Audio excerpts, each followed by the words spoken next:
Fire control confirms target destroyed, Admiral. The refinery is gone.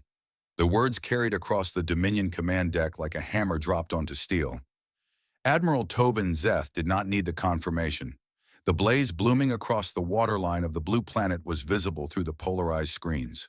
Towers buckled in stages, crumbling into the ocean with a groan that every relay might carried in merciless clarity.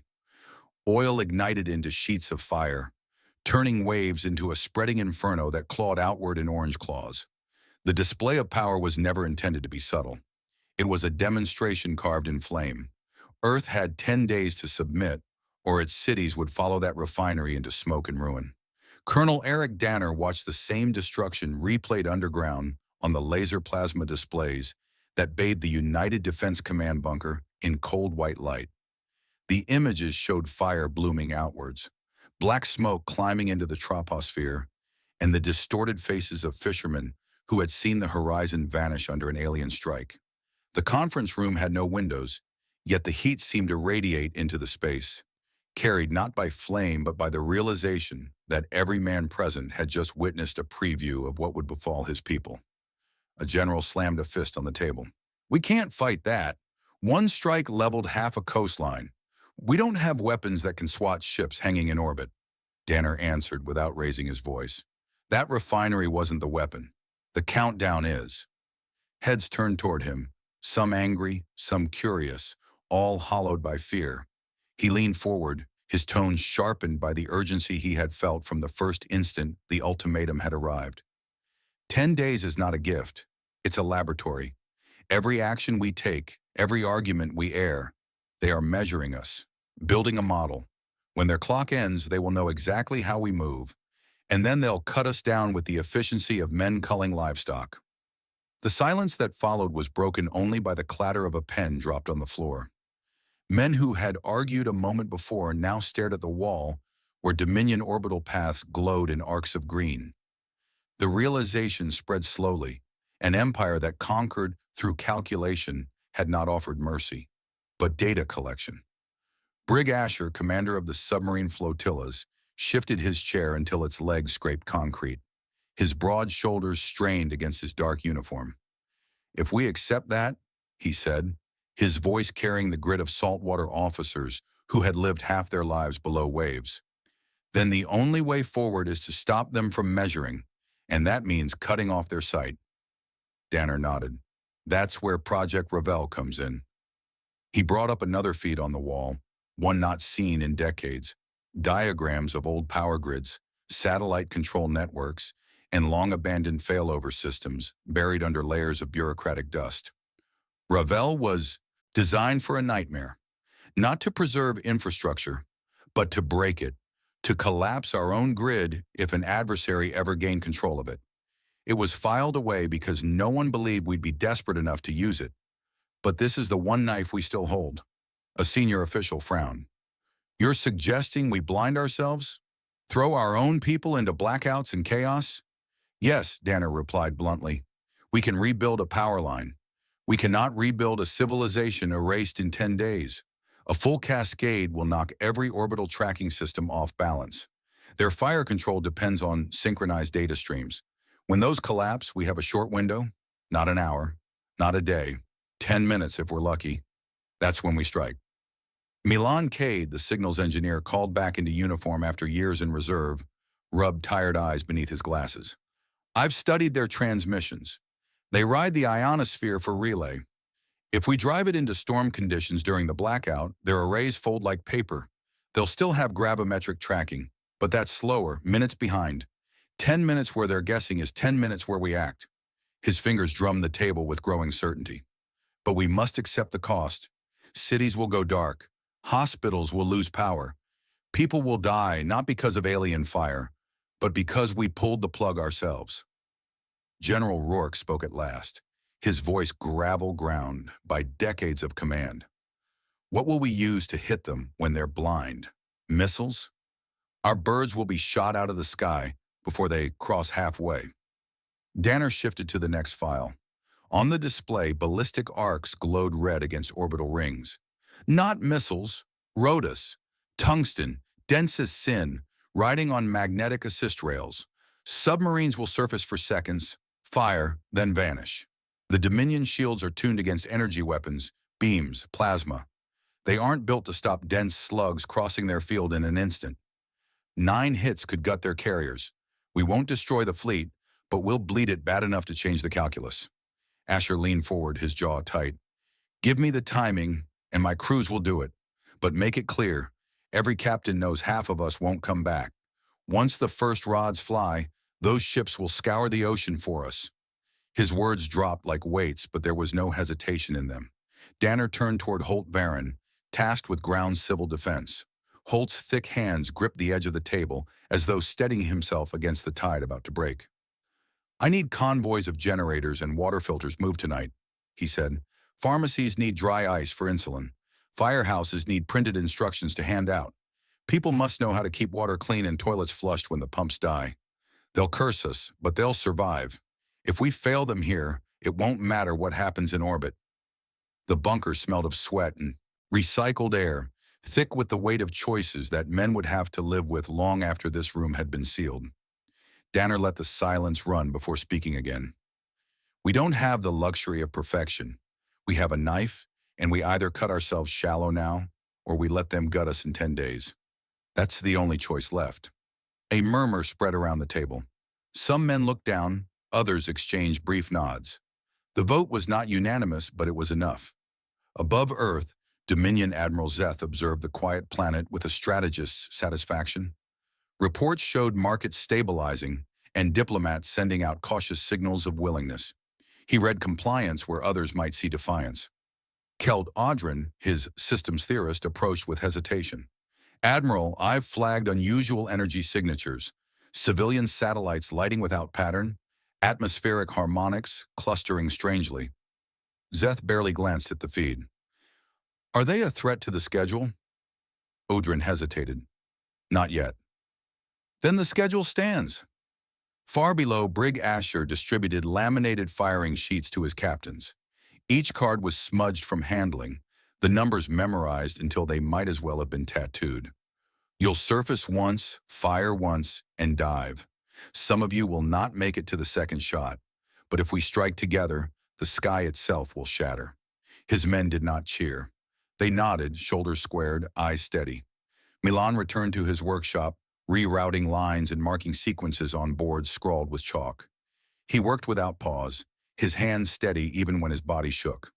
Holt's convoys rolled quietly, trucks disguised as civil drills, while your Stavos adjusted his tugs, nudging derelict satellites into a corridor that would turn orbit into a field of knives at the right moment.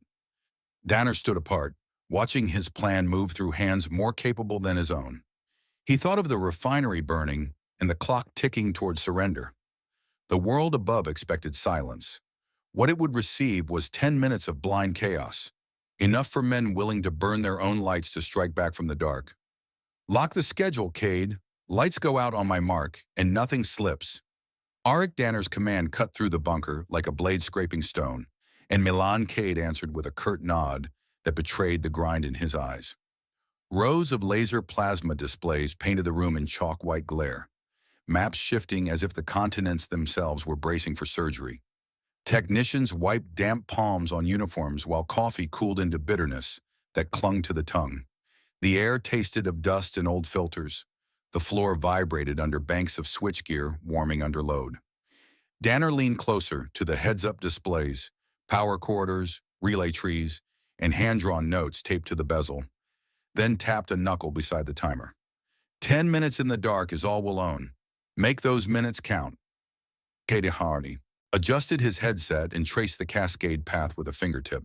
Northern inner ties first, then equatorial, then south.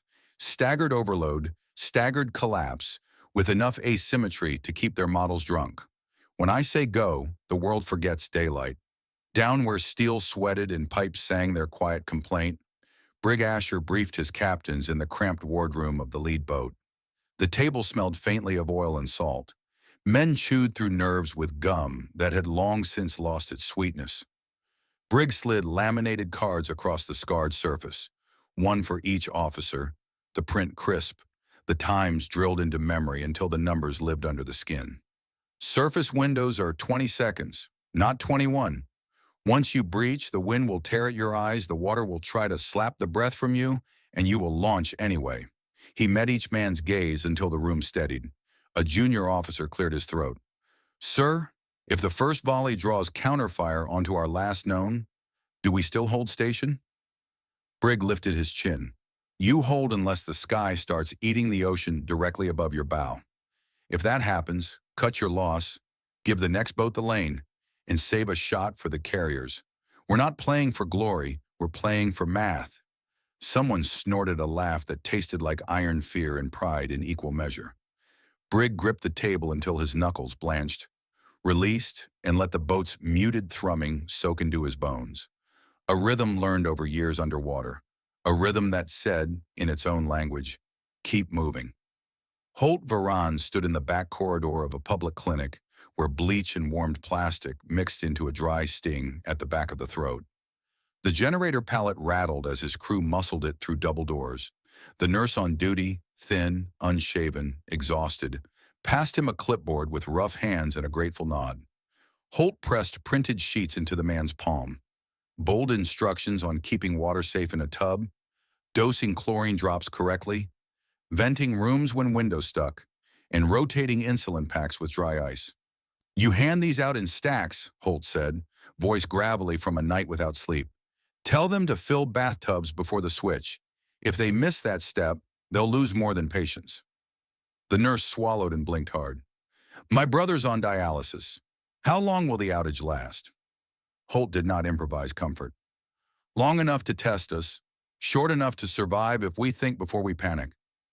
He looked past the nurse at the patients wrapped in blankets, plastic cups clutched in knotted fingers, and felt heat rise behind his sternum that had nothing to do with the generator's engine. As he left, the hallway taste shifted from disinfectant to stale coffee, and he wondered how many men would remember these papers the way soldiers remembered field manuals. Stained, creased, life-saving. 3,000 kilometers away, your Stavos reclined, in the pilot sling of an aging tug that creaked with every corrective burn. The cabin smelled of old sealant and machine grease, the kind that never washes from skin even after scrubbing. A heads-up display floated in the glass before him, vectors stacked like scaffolding, tiny icons marking derelict satellites that he had cut into obedient pieces. He eased thrusters with the pressure of 2 fingers, teasing a sluggish slab into a corridor he had drawn with pencil on a map, and then turned into numbers nobody would question once the drift set. His harness rasped against a frayed strap, sweat tickling along his ribs under the suit. He licked salt from his lip and tasted recycled air. Control Tug 3 resetting board 19, he said through a mic that crackled. Drift should carry it into lane delta in 8 hours. Mark the timestamp because the next nudge gets touchy. The reply came back faint and clipped. Jor smiled anyway. He had spent a life picking through dead hardware. Now he would turn death into a field of teeth the enemy would not see until their hulls started to complain. On the Dominion flagship, Admiral Tovin Zeth stood in a command ring that was clean to the point of ritual. A strategist's hunger lived in his eyes, but satisfaction had already begun to dull its edges. Charts displayed on pale boards tracked market calm, diplomatic overtures, and broadcast fatigue. Kelt Audrin drifted in from the analytical tier, carrying a slate lit with jittering signatures. Admiral, civilian constellations are behaving like a choir with 10 conductors. Atmospheric interference is climbing where the planet's power grid ties together. These harmonics don't match known weather. Zeth did not scowl. He measured. Do we adjust spacing? Udrin considered. Not yet, but I want destroyers to lower orbit for passive scans. If they throw noise at our eyes, we'll feel the mass by where it drags. Zeth tilted his head. You think they plan to blind us? Udrin's mouth thinned. I think they intend mischief, and men who intend mischief do it when the clock favors them. Zeth said a faint grin. Then they should hurry. Our clock favors us. Back in the bunker, the countdown ticked with a sound like a second hand scraping glass. Cade peeled off his headset and rubbed a knot at the base of his skull. We'll break lines in waves to avoid a single pattern. If anything lashes back early, I'll shove harder rather than feather the drop. A half-dim world gives the fleet a foothold. Danner nodded once. Do it ugly, then do it again. He took a paper map from the table, a relic that still smelled of ink, and folded it into his jacket pocket, a gesture that had less to do with utility and more to do with a private superstition he would never voice.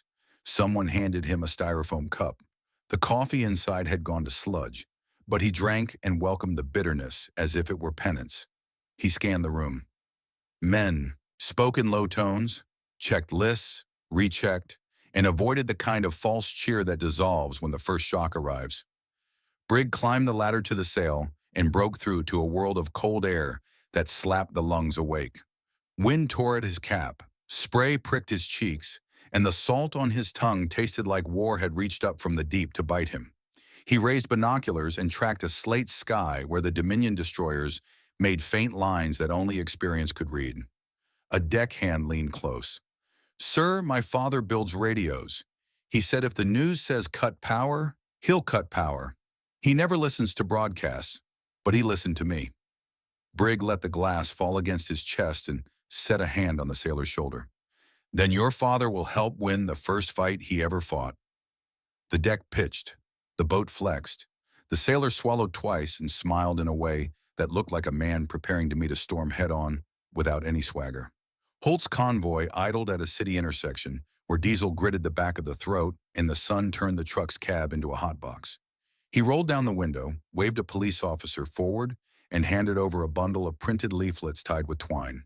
"You pass these street by street. Neighbors check on neighbors. Roof tanks full before the hour. If anyone asks how long, tell them long enough I'm giving you this stack instead of a speech." The officer nodded, jaw set, eyes bright with work. Holt's radio crackled with updates. Med centers stocked, stair towers open, firehouse teams knocking on doors, where every step would be a test for someone with bad knees and a stubborn heart. He pictured old men counting pills by candlelight and sped the convoy, breath shallow until the next delivery thunked onto a loading dock. George Stavos finished the last nudge and let the tug drift, hands trembling from the strain of micro-corrections. He closed his eyes and listened to the cabin tick as panels cooled, the smell of warm plastic mixing with the lingering tang of solvent that clung to his tongue. On the heads-up display, his corridor settled into the path he had promised. He pressed his forehead against the glass and saw his reflection faintly. Gray stubble, cracked lips, eyes reddened by recycled dryness. And he laughed once, a sound with edges. "Fall, you stubborn flock," he whispered to the icons. "Fall where the shepherd points." "Last check," Danner said, returning to Cade's station. "Any change to the window?" Cade inhaled through his teeth. "The storm builds better than forecast. If the destroyers dip lower, they'll taste the static like sand on a molar. Might make them flinch. That flinch is our table set." Danner clasped his shoulder. "Then we serve." Across the room, a tech shouted a timestamp, and the bunker tightened as if a belt had been cinched around a collective waist. Danner looked up at the laser plasma displays one more.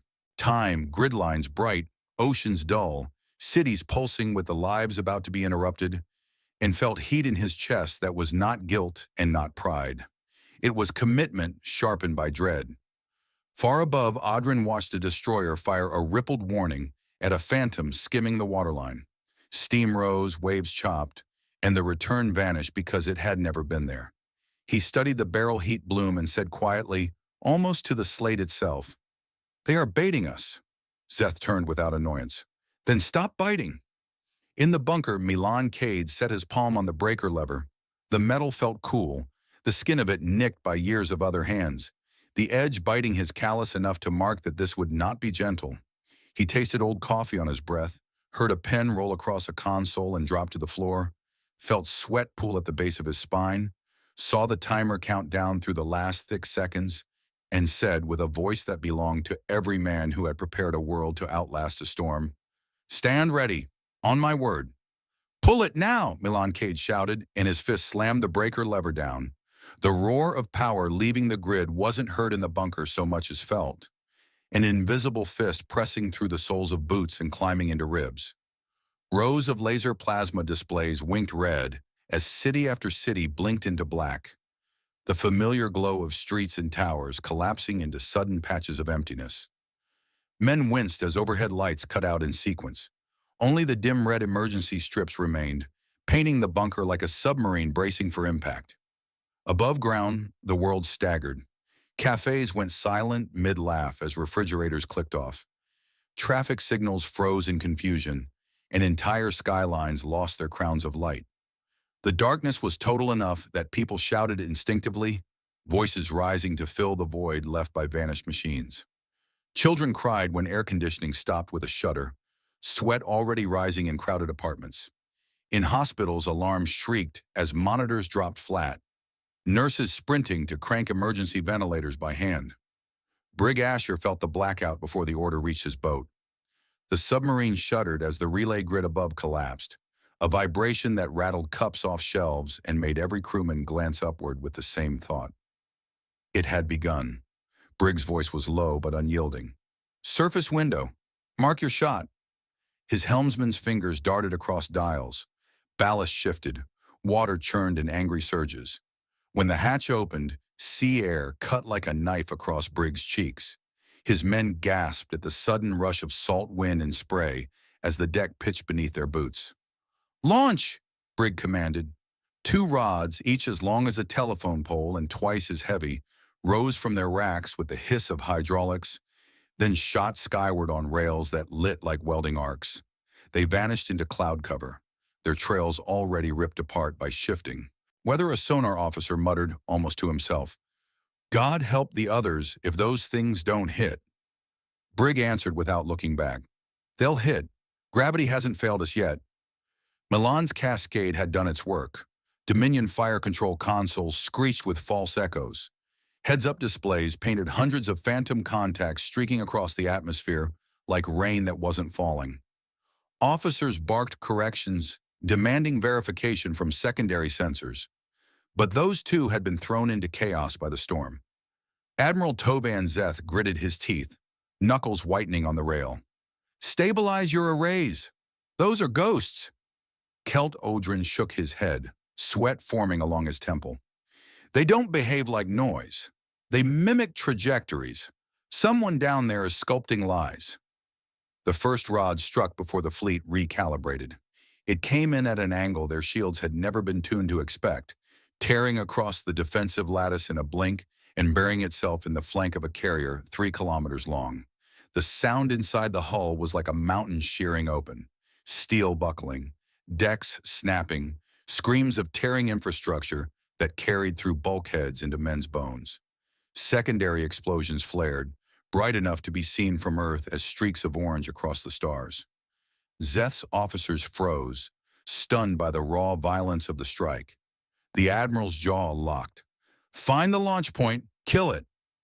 On the surface, Briggs' submarine had already vanished back beneath waves, ballast flooding, crew straining to stabilize against the violent tilt of retreat.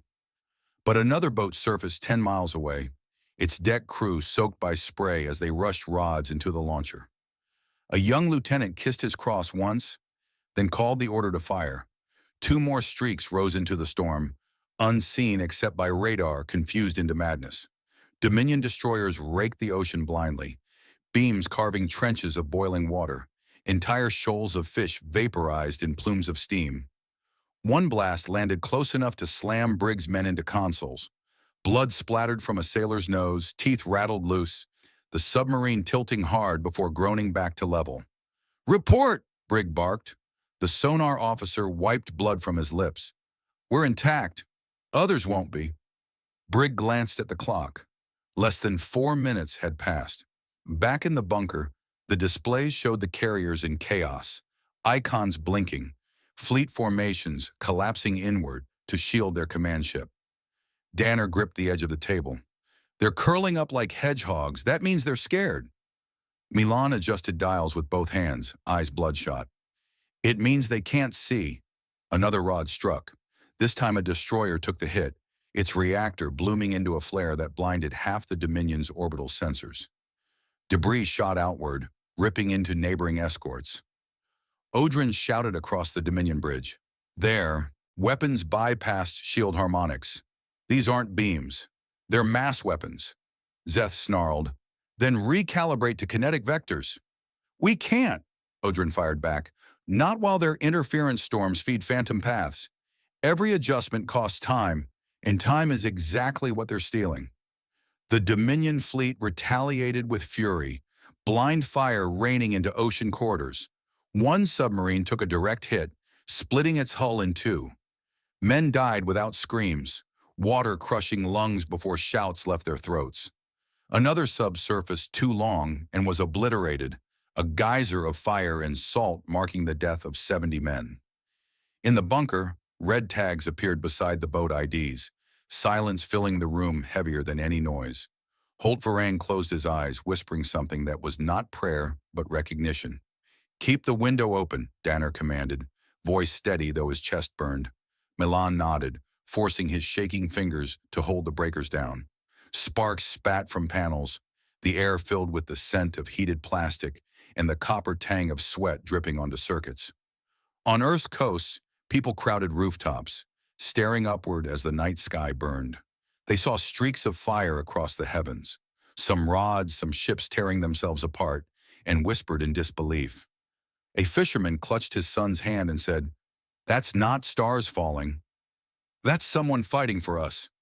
In orbit, the Dominion's command ship reeled under the chaos. Zeth shouted, "Pull formations tighter. Screen the flagship with your hulls if you must."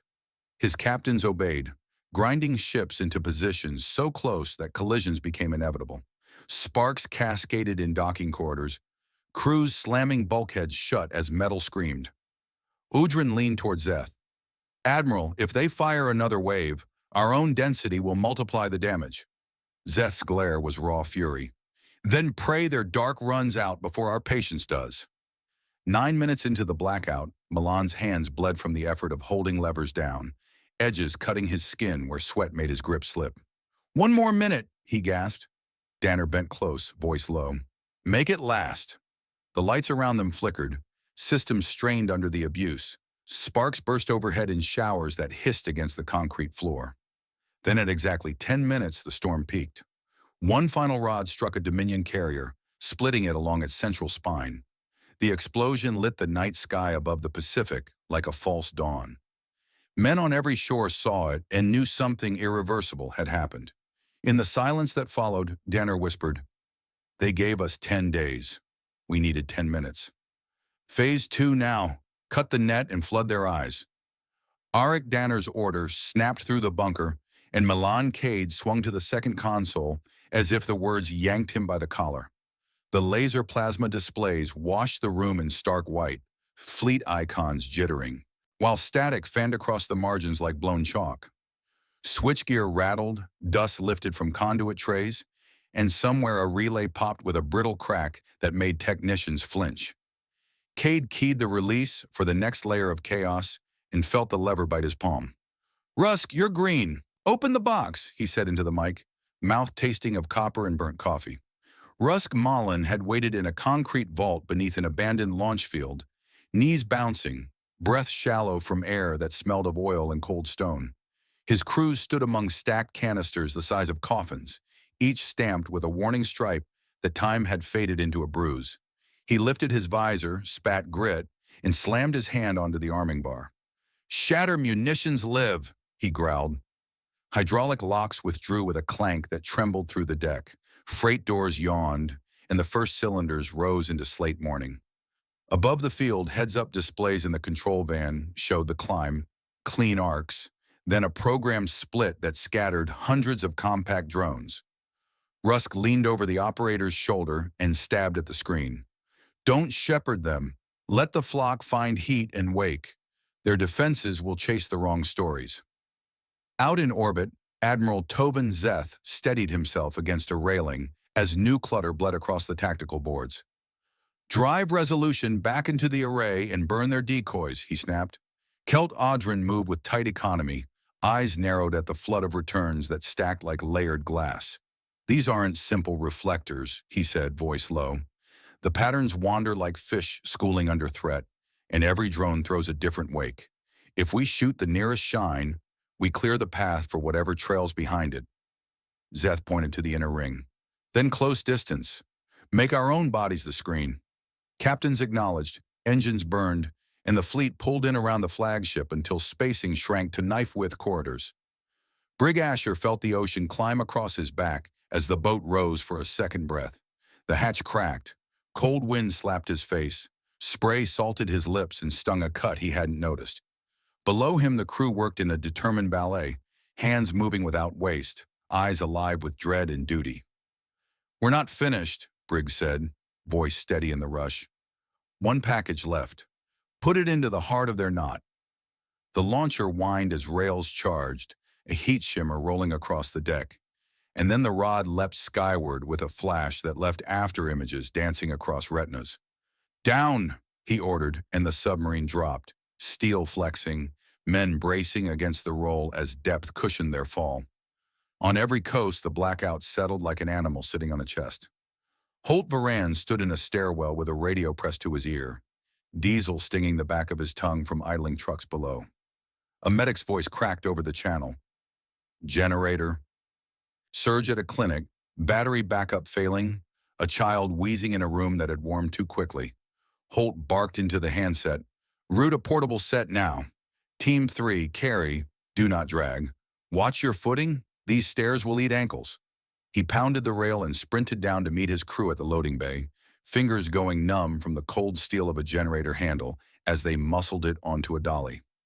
In the alley, he nearly collided with a man holding 2 bags of ice against his chest, beads of water trickling down his forearms. "Insulin," the man puffed. Holt grabbed an edge, helped shoulder the weight, and pointed toward a line of cots where volunteers sorted coolers. "Name it and set it with them. Then find an old fan. Hand-cranked if you can manage it. The next hours will be long." The man nodded hard, jaw clenched, eyes shining with something that was not surrender. Rusk's drones climbed, then burst into a cloud, each the size of a crow, matte-bodied, winglets twitching as guidance packs sniffed heat, magnetism, and radio bleed. They spiraled through low orbit in swarms that looked random until a destroyer turned its nose to swat one aside.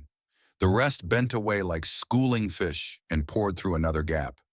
Each carried a pellet of chaff that blossomed into glittering grit invisible to human eyes but screaming in a ship's targeting cone. A destroyer banked hard to avoid a bloom and clipped an escort's bow. The collision sang along hull plates and spun both vessels into a juddering drift that pushed them across a carrier's flank. Impact alarms shrieked. Zeth's face tightened. "Hold formation! Hold! Bridge 2! Push clear!" Udrin jabbed at the map. "They're forcing us into our own wakes. Every evasive move paints a path for the next strike." The bunker buzzed with heat from overworked racks and the sharp scent of insulation warming beyond tolerance. The laser plasma displays shook as vibration from distant substations thudded through the concrete like a heartbeat. Cade hunched over the mixer board, throwing extra interference into bands he recognized from earlier Dominion pulses. "They're trying to bounce comms off our sky again.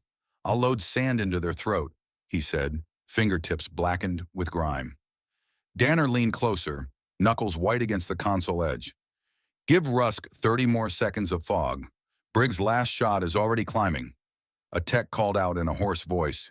2 subs offline, loss of signal, marking red." No one looked away from their work. Grief would come later, and it would have names. Up where the battle smoldered, the newest rod punched through overlapping shields like a nail through wet wood. It entered at a shallow angle, lost speed and armor, then tumbled end over end down a destroyer's spine, tearing conduits and venting fire into open space. A second later, a support ship flinched to avoid the debris and clipped the flagship's auxiliary array. Sparks cascaded in a corridor. Men grabbed handholds as gravity hiccuped. A wall panel blew loose and struck an officer's shoulder with a crack like a bat hitting bone. Audrin bared his teeth. "They're not aiming for hits alone. They're shaping us. If the ring tightens further, the next collision will cascade." Zeth snapped. "Then we spread just enough to stop the chain and hold shield overlap. Keep the command core covered, or I will personally space every captain who lets a gap open." Holt's team rattled across broken asphalt, generator wheels thudding, hands blistering against hot grips. A teenager in a threadbare jacket ran beside them, pushing an IV pole guiding a brother whose cheeks flushed with fever. Holt matched his pace and said, "Keep the pole steady. Breathe through your mouth, slow and even. We'll have you under a fan before you count to 100. The boy nodded, breath hitching, eyes fierce. In another block, a restaurant owner swung open a door, steam belching from a kitchen where cooks had decided to feed whoever showed up while supplies lasted. The smell of onions and broth rolled into the street, making stomachs clench with sudden hunger. Holt raised 2 fingers to his cap in thanks and kept moving. Rusk watched returns bloom across a battered monitor, with hands flat on the console to stop the shake in his fingers. "They're swatting at gnats with sledgehammers," he muttered. "Let them tire their arms." An operator swallowed and said, "We're down to 4 birds on the west corridor." Rusk's lips twitched. 4 is plenty when the path is narrow. He keyed to Milan. "Shift the push a hair. Give me more murk over the central band. I want their captains cursing into their teeth." Milan's laugh sounded like gravel rolling in a tin. "I'm already running the sky like a bad radio. You'll get your murk." In the flagship's command ring, Odrin's hands flew across controls while his mind ran ahead to possibilities he did not enjoy. "Admiral, if we keep firing blind, we spend power for smoke. If we hold, we present a target field a child could hit with stones." Zeth stared at the falls of wreckage on the boards, jaw working. He had broken worlds by folding patience around fear until enemies suffocated in their own doubt. He tasted something bitter now that wasn't failure. Yet. "We peel back slowly," he said finally. "Find the nearest clean corridor and punch through it around the planet's limb. We regroup on the far side. Any ship that cannot keep formation switches to guard the core and dies before it abandons it." Odrin accepted the brutality in the calculus with a grim nod. "I'll find the slit. Keep your captains off the triggers. Every shot digs us deeper." Danner watched a carrier icon stagger, blink, then gutter out. Men in the bunker didn't cheer. They swallowed and kept their hands moving. He looked to Holt's feed, grainy video from a stairwell where a crew rolled a generator past a mural of chipping paint and children's handprints. He forced himself to hold that image in his mind alongside the burning wrecks above. "We pay this bill clean," he said, quiet enough that only Cade heard. Cade nodded without looking up. "All debts are paid. Choose the currency." A final wave of shattered drones crossed the fleet's face like a dark flock at dusk. They cracked open into confetti clouds, smeared sensors, and bent escorts into shallow arcs that overlapped like closing fingers. A destroyer heeled under its own evasive thrust, clipped an escort's tail, and spun free in a tumble that looked slow from a distance and felt like violence to every spine aboard. Odrin seized the opening in the chaos and knifed a corridor onto his board. "There, you're on," he said. "If we break now, we live to learn." Zeth's reply came out like a growl baked dry. "Signal the turn. Any ship that lags becomes bait." Rusk slumped back in his chair, breath leaving him in a rush as icons peeled away from the killing ring. "Look at them run," an operator whispered, half in awe, half in disbelief. Rusk didn't smile. "Don't taunt the beast, it still has teeth." He keyed his mic. "Danner, Phase 2 delivered. They're shifting out. You'll get a window." In the bunker, heat radiated from panels, sweat stung eyes, and the taste of dust sat chalky on tongues. Danner exhaled through his nose and steadied his hands on the table. "We're not done," he said, voice iron flat. "Milan, hold the haze until Jor's corridor is ready. Brig, if you're hearing this, conserve what you have and don't chase. The next cut is where we break their spine." Cade rolled his shoulders, flexed raw fingers, and reached for new levers with a small, feral grin. "Then let's keep the sky ugly. Stavos, your corridor better hold, or all of this falls apart," Arik Danner said, his voice flat but edged, the kind that left no air for argument. In the orbital tug, your Stavos shifted in his harness and wiped the sting of sweat from his eyelids. His cabin rattled from the last corrective burn, the acrid taste of recycled filters clinging at the back of his throat. He squinted at the heads-up display where arcs of derelict satellites floated like crooked teeth across his plan band. Each had been nudged, spun, and scattered in slow pushes days before, waiting for this hour to turn gravity itself into a minefield. "The corridor is real," he answered, speaking into the mic clipped at his collar. "Give me 7 more minutes, and they'll be chewing glass they never saw coming." He reached down, patted the bulkhead as though steadying a stubborn animal, and whispered to himself, "Stay where I've sent you." Danner glanced at Milan Cade, whose knuckles had gone raw from hours of dragging interference back into failing breakers. Sparks snapped from a panel, and the sharp scent of insulation bit into the bunker air. "Keep their eyes blind," Danner told him. "If even one captain spots the band before Stavos closes it, we've wasted every life paid so far."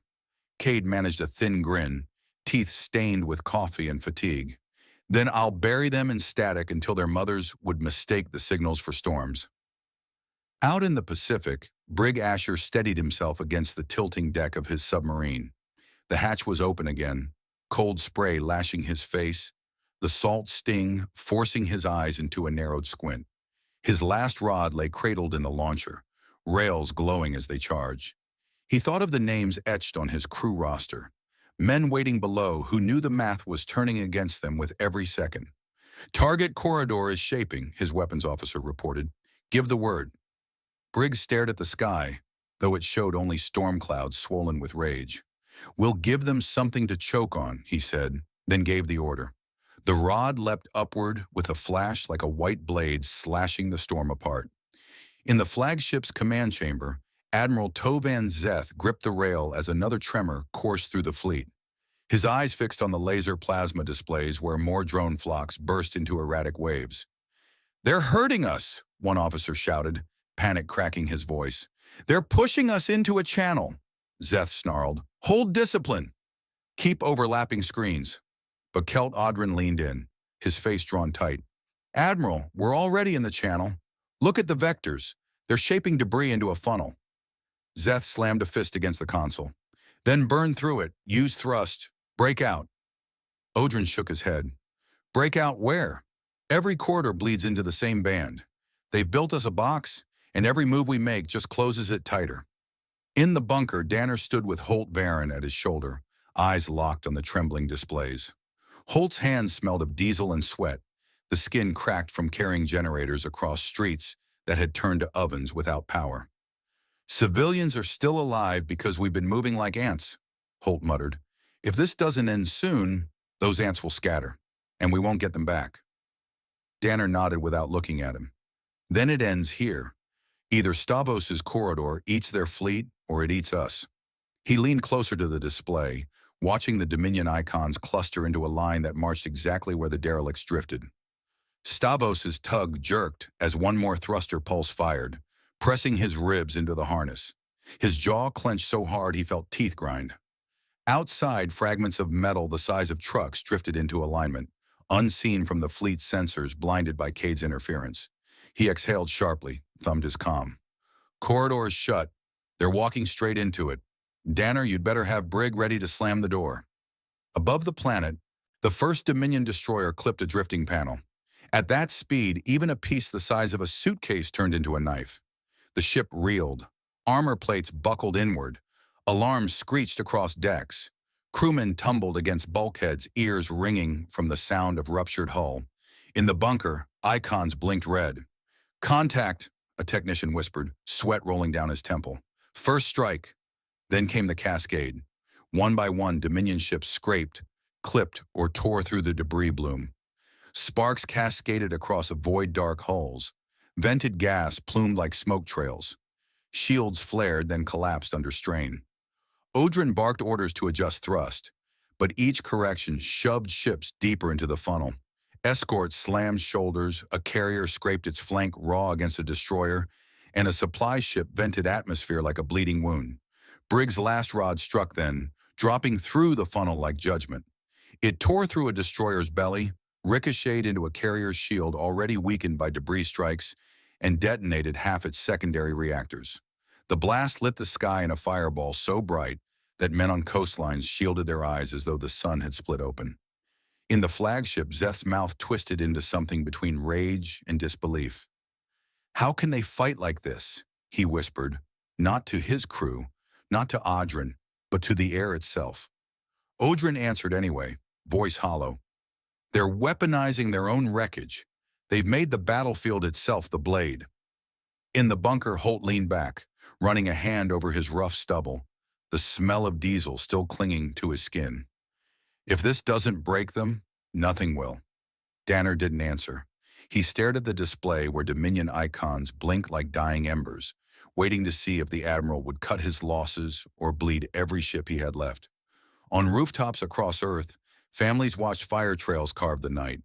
A boy clutching a cracked radio whispered to his grandfather, "Are we winning?" The old man, voice gravelly from years of work and cigarettes, answered without looking away from the sky. "Some men are dying, so you can still ask me that question. Remember that when the lights come back." In orbit, debris spun like shrapnel, ships staggered, and the Dominion's immaculate formations fractured into chaos. For the first time in centuries of their history, they weren't dictating the battle. They were reacting to it. And in the bunker, Danner's voice dropped into a growl that carried through the smoke-filled air. "Now we break their spine. Feed me their throat, Cade. If we can cut the flagship's voice, the fleet bleeds itself," Arik Danner ordered, his tone roughened by fatigue, but sharpened by intent. Milan Cade's eyes burned as though sand had been poured under his lids. He leaned over the console, sweat tracing salt lines down his temple, fingers raw from levers that had already torn skin. He pulled a salvaged Dominion relay from the rack, its casing blackened from shrapnel, wires stripped and coiled like veins. "We intercepted fragments when that destroyer cracked open," he muttered. "Their comm lattice is running fractured authentication. I can mimic their orders for 30 seconds before the checksum kills it." He looked up, pupils tight in the red wash of the laser plasma displays. 30 seconds is enough if we make the cut deep." Danner leaned over his shoulder. "Then let's give them their death sentence in their own tongue." In orbit, Admiral Tovin Zeth's bridge groaned with tension. The air was hot with recycled breath, the tang of scorched panels thick enough to sting nostrils. Crews yelled over alarms that screeched with every hull strike. The fleet's inner ring squeezed tighter, escorts grinding bulkheads to keep shields overlapping. Kelt Adren clutched a rail, jaw set. "Admiral, the debris bloom has turned the corridor into teeth. Every vector I calculate bends us back into collision." Zeth barked, "Then shut the mouth that shapes it. Find the source. Burn it to ash." His eyes flicked to the displays where half the destroyers glowed scarlet with damage markers. "I will not let these primitives draw blood without answer." Far below, Brig Asher braced himself in his submarine's control room, the deck trembling under his boots as ballast shifted. The hull groaned like a living beast forced too deep for comfort. His crew's eyes locked on him, each man pale with exhaustion, but hands steady on controls. "One shot left," his weapons officer said softly, voice almost reverent. Briggs studied the glowing arcs crawling across the tactical screen. "We don't waste it. Flagship's dorsal emitter. Take out their lungs." He tightened his grip on the railing. "If this kills us, make sure it kills their voice louder." In the bunker, Holt Varan leaned against a wall, smelling diesel clinging to his jacket, his palms gritty from lifting generators. He listened to Danner and Cade exchange clipped instructions and whispered, "Every minute we keep them blind costs another breath down here." He thought of the boy with the IV pole, pushing his fevered brother through darkened streets. Holt pushed off the wall, walked back to the field phones, and barked at his men to rotate the last ice into hospitals before it melted into puddles. "Keep the children cool," he said into the receiver. "They're the reason this blackout means anything." Cade's console beeped, a jagged tone that snapped him upright. "I'm in," he said, voice hoarse. "I've got an open vein straight to their flagship." He hammered keys, his bloody fingertips smearing the surface. "Injecting false clear corridor orders now, pushing escorts into the kill box." Danner's jaw flexed as he watched Dominion ships twitch across the laser plasma display, shifting formation under the forge signal. "Hold them there," Danner growled. "Don't let them breathe until the blade falls." Above, Dominion escorts heeled hard, turning into a corridor Adren had marked as unstable. He blinked at the pattern, realization dawning. "Admiral, those orders—" His warning came too late. The escorts dove headlong into the debris bloom, colliding with shattered panels and tumbling chunks. One destroyer snapped its keel, twisting apart in a shriek of stress. Another sheared against a drifting satellite husk, scattering fragments that peppered the carrier behind it. Crewmen slammed into walls, blood spraying from noses and split brows as gravity shuddered. Zeth roared, "Who gave those vectors? Who signed those orders?" Officers scrambled over consoles, hands flying, voices cracking in panic. The bridge smelled of burning insulation and human sweat, ears ringing with overlapping alarms. Odrin's face drained. "Admiral, the command lattice is compromised. They've stolen our voice." Zeth's knuckles whitened around the railing. "Find it. Crush it. If you can't, then silence every channel until I say otherwise." Briggs' submarine surged upward again, ballast roaring through vents, water hammering the hull as it broke surface. Spray blinded the men on deck. Salt water stung open cuts. Briggs squinted at the storm-racked sky, his teeth clenched. "Lock on dorsal emitter," he commanded. "This is the last rod we'll ever throw. Make it count." His crew's fingers moved with the clarity of ritual, their faces pale but eyes aflame. The launcher screamed with strain, rails glowing, and then the rod fired, a streak of fury vanishing into cloud. Briggs closed his eyes. "Take their spine," he whispered. In the bunker, Danner saw the streak marked on his board, climbing toward the flagship's heart. He held his breath as though he could push it with the air in his lungs. Cade sagged in his chair, whispering, "Hit, damn you! Hit!" Sparks burst overhead, showering men with hot dust, the air heavy with smoke and copper tang. Holt stepped closer, his jaw locked, fists trembling. Those men gave everything for that line. Don't let it be wasted. In orbit, the rod struck true. It sliced through weakened shields, plowed across the flagship's dorsal spine, and shattered the emitter array in a spray of fire. The deck lurched violently, lights died across control consoles, and men screamed as panels blew apart. Gravity buckled. Officers were hurled against walls. Sparks seared exposed skin. Odrin gripped a post, his face pale.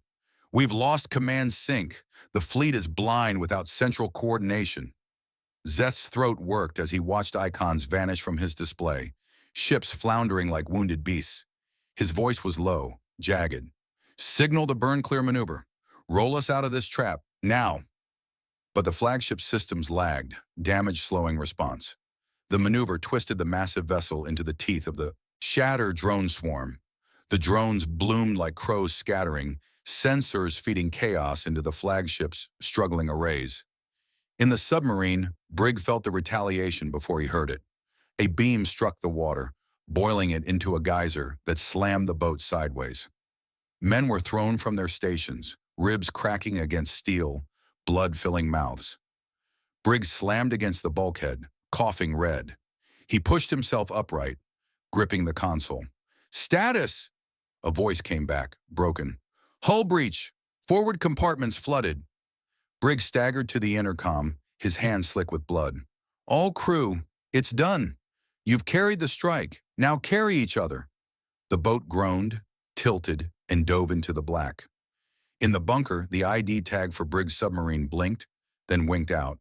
A quiet fell heavy, men staring at the empty space on the display.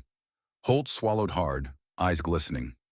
Danner pressed a hand flat against the table, his chest tight.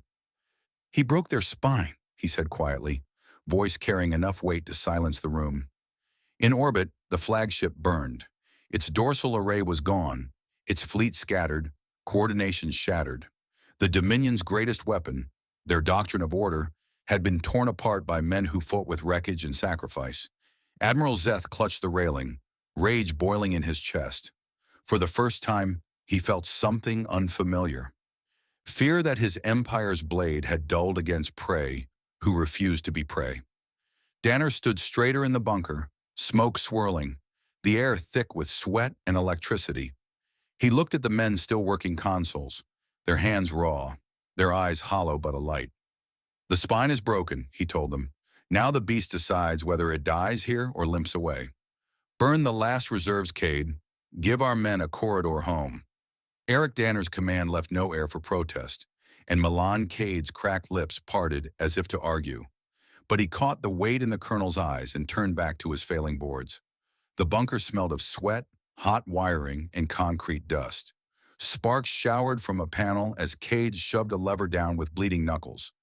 Pain flared up his arm, but he gritted his teeth and forced the grid into one final convulsion. Heads-up displays flickered, their lines of static cascading into bands that blurred Dominion sensors above. "We've got one cycle left," Cade rasped. "When this dies, it dies for good. After that, the sky is theirs." Danner gripped the edge of the command table so hard the wood dented beneath his nails. He thought of Brig Asher's boat slipping beneath black water, of names blinking red, then vanishing from their screens, of men who had surfaced into storms they would never escape. He spoke low enough for Holt Varan to hear beside him. "We buy them their retreat, even if we stand blind afterward." Holt nodded, sweat dripping from his hairline, his shirt clinging to his back with the stink of diesel. "Civilians will curse us when the blackout drags on, but they'll be cursing while still alive." Up in orbit, Admiral Tovin Zeth leaned against the rail of his flagship's scarred bridge. The room reeked of scorched plastic and iron blood. Officers shouted over sirens, reports clashing with the sound of wounded men moaning where they lay against walls. The dorsal emitter lay in twisted ruin, sparks coughing from a dozen ribs of fractured hull. Zeth's jaw locked as his eyes traced the fleet's shrinking strength across laser plasma displays. Icons that had once filled the orbit like a wall now blinked weakly, a fraction of their number alive, many limping, some colliding as they fought to hold their screens. Kelt Adrin wiped soot from his forehead and pointed to the boards.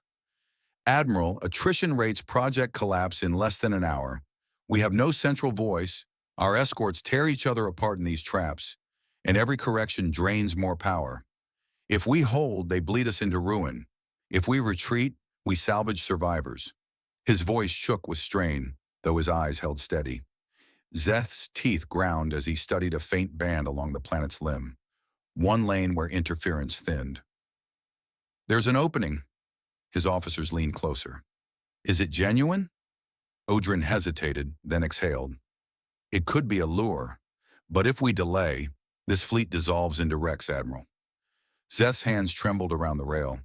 He was bred for doctrine, raised in the certainty that empires broke lesser species with time and calculation. Yet here, in the sky of a backwater world, his fleet had been mauled by wreckage and trickery, by prey that turned its own wounds into blades.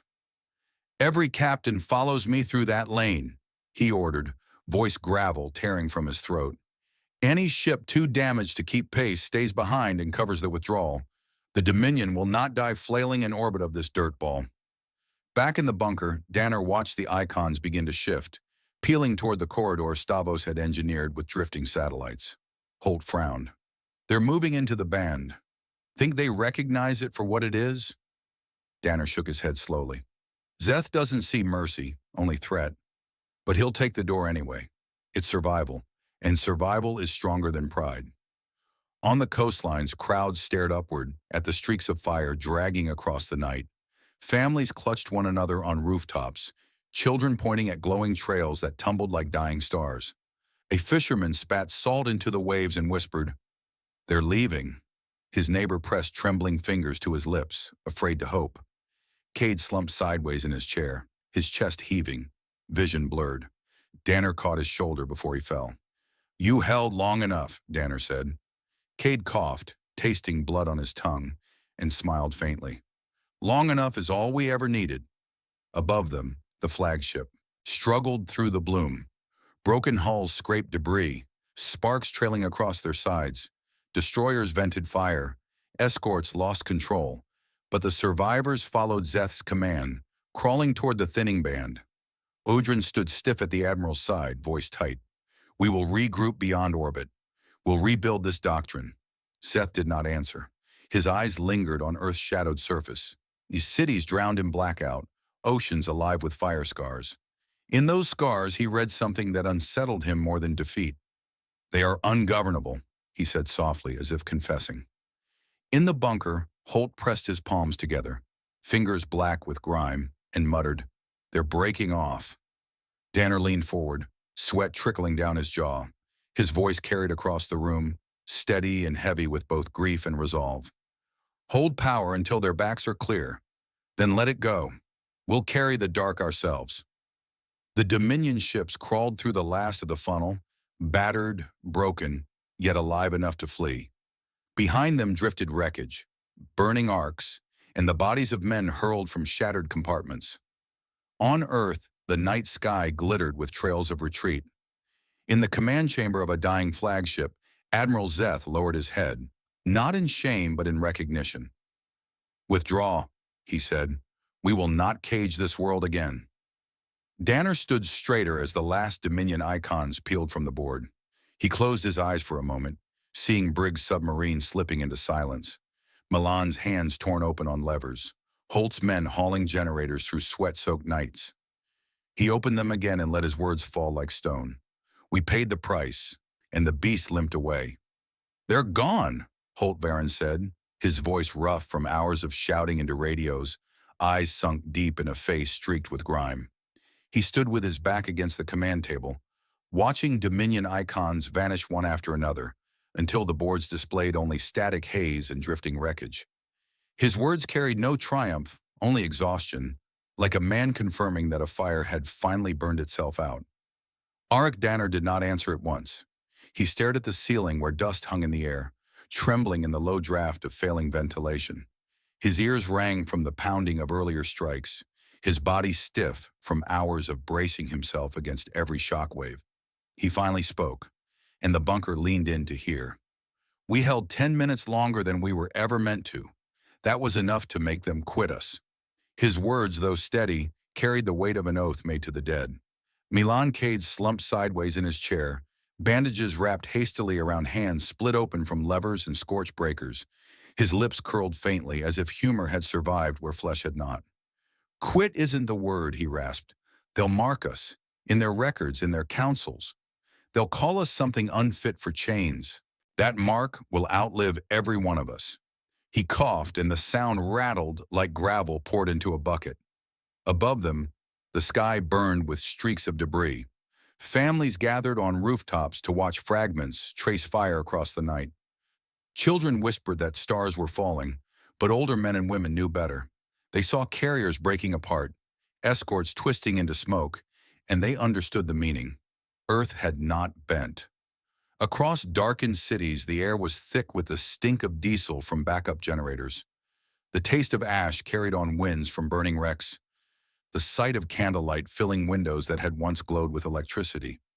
Life had been forced backward, but it was still life.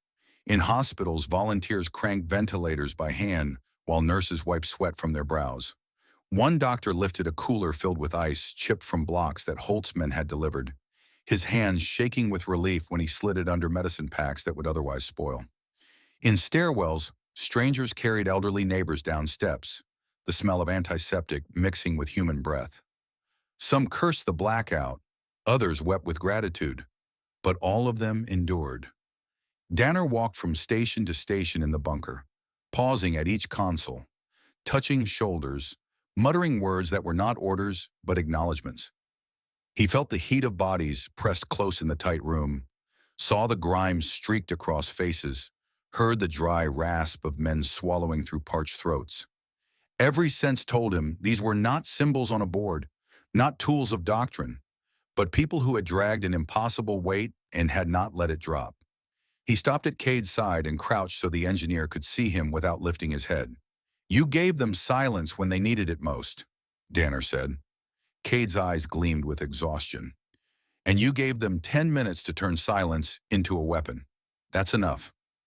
Far above, Admiral Tovin Zeth sat alone in the wreck of his command chamber, the smell of charred plastic stinging his nose, the groans of injured men echoing through broken corridors. His flagship limped through the thinning corridor, flames trailing from gouges in its flanks. Odrin stood nearby, eyes hollow, voice stripped of pride. "Admiral, their planet remains intact. Our losses, unrecordable in their scale. Do we return?" Zeth looked at the blue world below, darkened by blackout but stubbornly alive, and shook his head once. "This world is ungovernable. Any empire that tries to cage it will bleed more than it gains. We leave." His tone was not concession, it was sentence. When the last Dominion signature faded from the skies, Holt leaned both hands on the table. his shoulders sagging. "So many dead," he whispered. "Boats sunk, crews gone, neighborhoods collapsed." His jaw tightened. "Tell me it mattered." Danner's gaze did not shift from the blank boards. "It mattered because their fleet will never recover what it lost here. It mattered because children will grow into men who know we can make giants fall. It mattered because those names we lost are carved into history by the 10 minutes they bought us." Outside on the streets, the blackout carried on. Weeks of dark roads and rationed food loomed, but men lit bonfires in open squares. Women shared bread in courtyards, and children played under candlelight. The air smelled of smoke and sweat, the taste of charred grain carried from communal kitchens. But in that mixture was a seed of defiance that no fleet could extinguish. Milan's voice cracked from his chair. "Do you understand what this means? Every species under Dominion rule will hear of this. They'll whisper that Earth fought them blind, that a fleet was broken by wreckage, static, and men with nothing left to lose. Those whispers will spread faster than their patrols." His grin flickered, raw but alive. "The galaxy just learned we don't measure surrender in days. We measure victory in minutes." Danner turned then, meeting every tired gaze in the bunker. He let the silence stretch until it pressed on every chest, and then he spoke the words that sealed the night. "They gave us 10 days to kneel. We needed 10 minutes to stand. That lesson will outlive us all." Men lowered their heads, some with tears, some with clenched fists. Holt closed his eyes and saw Briggs' submarine diving into black water, never to rise again. He whispered, "We'll carry them with us, every step of what comes next." The Dominion had fled, but its retreat was not the end. In far councils, admirals would argue, governors would tremble, colonies would ask questions long suppressed. Earth, scarred and dark, had forced an empire to recalculate its truth. And though its people now faced hunger, blackouts, and mourning, they carried something new in their bones. The knowledge that they had changed the shape of the war, with minutes carved from courage. As dawn broke over smoke-streaked coasts, the first rays of sunlight fell on rooftops where families still huddled. They saw the glow spread across ruined streets, felt warmth on their skin, and smelled the salt air mixed with ash. Children pointed at the sky where wreckage still smoldered, and fathers told them, "That was the day we refused to surrender."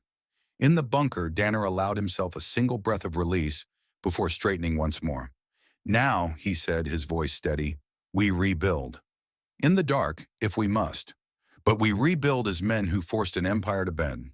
And with that, the war that was meant to erase them had instead written their name into legend."